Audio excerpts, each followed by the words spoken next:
Pak Indra, menarik sekali kalau kita melihat data dari OJK yang mengungkapkan bahwa penggunaan pay later ini sudah cukup melesat hingga di 2024 ini begitu. Kalau Bapak sendiri menilai seperti apa? Ya ini sebenarnya ini konsekuensi logis ya dari memang kan pertumbuhan dari transaksi e-commerce ya, adopsi digital yang makin meningkat. Kemudian juga ada potensi kesenjangan dari akses kepada kredit yang masih terbuka ya. Oleh karena itu maka ini menjadi kesempatan dan dimanfaatkan oleh buy now pay later ya untuk menjadi salah satu metode pembayaran tumbuh di era transaksi digital yang memang semakin meningkat. Kira-kira begitu. Baik, dan apakah ini menurut Bapak akan mengancam produk-produk perbankan lainnya seperti kartu kredit misalnya? Sebetulnya baik kartu kredit maupun sistem bayaran digital masuk pay later, ya ini kan sebuah inovasi dan saya rasa memang beberapa area BNPL menjadi alat bayar begitu, seperti juga kartu kredit. Tapi menurut saya memang ke depan saya yakin kartu kredit pun juga akan terus melakukan inovasi. Hanya saja memang dari sisi bank digital ataupun pay later dari layanan digital ini kan memang ada sisi seperti kecepatan, kemudian juga kemudahannya dalam mendapatkan akses pada kredit itu yang mungkin potensi yang sangat besar dan dimanfaatkan tidak hanya oleh bank digital ya, tetapi juga bank-bank konvensional sekarang juga sudah menawarkan buy now pay later melengkapi dari pembayaran kartu kredit yang sudah ada sebelumnya. Baik, kalau Bapak sendiri melihat seberapa besar sih peluang dan juga tantangan dari melesatnya bisnis pay later ini? Ya, saya rasa dengan terus transaksi digital akan terus meningkat ya, transaksi belanja elektronik ini meningkat. Ini saya rasa peluangnya akan terus bertumbuh dan juga tadi ada kesenjangan dan juga potensi yang masih besar untuk bisa akses pada kredit yang mungkin belum terpenuhi dengan solusi kartu kredit misalnya yang ada.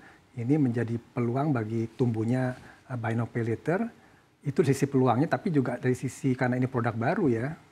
Ini juga saya rasa dari sisi aspek manajemen risikonya untuk lebih juga meningkatkan dari sisi juga baik aspek security-nya ya, kredit scoring-nya supaya kita bisa memanage risiko-risiko dari kredit macet yang juga bisa lebih kita kendalikan. Ini hal yang saya rasa harus disiapkan sebagai challenge-nya ya untuk menumbuhkan dari pertumbuhan BNPL atau pay later ini. Baik, dari perbankan sendiri menilai risikonya sebesar apa sih Pak sebenarnya bisnis pay later ini? Ya, kalau memang kan bank ini ada di bisnis manajemen risiko ya. Karena kan namanya pinjaman itu kan uang keluar. Bagaimana kita uang keluar ini kan harus balik begitu. Maka kita harus membangun sistem dalam hal membangun underwriting prosesnya, credit scoring-nya. Dan ini credit scoring bagi kredit digital ini kan sesuatu yang baru. Tidak hanya menggunakan pendekatan-pendekatan pemberian atau kredit history yang dulu dipakai di pemberian kredit di bank konvensional ya. Ini kita juga harus menambahkan karena nggak semua kita punya histori dari kredit setiap orang. Banyak juga yang belum mendapatkan belum mendapatkan akses kredit dan belum punya histori. Nah ini harus dibangun model-model behavior scoring, tambahan data yang nanti diperlukan untuk kita membangun sebuah credit scoring yang semakin baik, semakin tepat untuk menilai sebuah permintaan kredit. Nah ini hal yang saya rasa terus harus dikembangkan oleh seperti kami bank digital gitu untuk memastikan bahwa credit scoringnya semakin baik. Itu yang pertama. Yang kedua juga karena digitalnya juga risiko digitalnya semakin tinggi ya, risiko keamanan, risiko fraud dan sebagainya. Ini juga bagaimana kita bisa memastikan dari pemberian kredit ini di samping credit scoring yang makin baik, tapi juga mencegah terjadinya fraud dari mungkin nasabah-nasabah yang sebetulnya palsu begitu ya. Ini harus juga makin ditingkatkan dengan berbagai macam teknologi. Terus kita juga harus menggunakan big data, artificial intelligence dan juga internal control yang harus selalu rutin dievaluasi, di fine tuning supaya semakin lama semakin baik. Kira-kira itu sih journey. Baik, tadi Bapak sedikit mention soal artificial intelligence begitu. Bagaimana teknologi ini juga bisa mendukung untuk pertumbuhan bisnis pay later ke depan? Ya, paling nggak di 3 aspek ya. Satu di sisi customer engagement, kita makin mengenali customer, semakin personalized, semakin kontekstual begitu, sehingga kita waktu memberikan penawaran pun semakin baik. Yang kedua di sisi terkait dengan kredit digital ini, bagaimana kita bisa membangun credit scoring yang semakin baik ya, yang kita juga selalu menambahkan berbagai macam data point yang dia kemudian pelajari supaya juga semakin detail, semakin granular, bisa berbasis tingkat-tingkat manajemen risiko yang semakin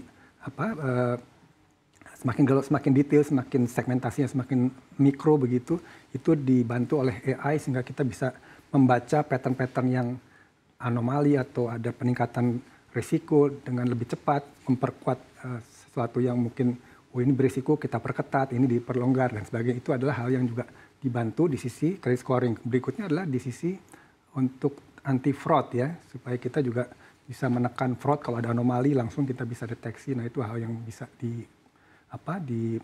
dibantu dengan menggunakan AI. Baik, Bapak menilai tren atau demand business pay later di Alobank sejauh ini apakah sudah cukup maksimal? Ya alhamdulillah, saya rasa kalau dibandingkan akhir tahun lalu sampai dengan Q3 ini kita ya insya Allah sampai dengan akhir tahun kita bisa tumbuh triple digit ya, artinya lebih dari 100% lah ya.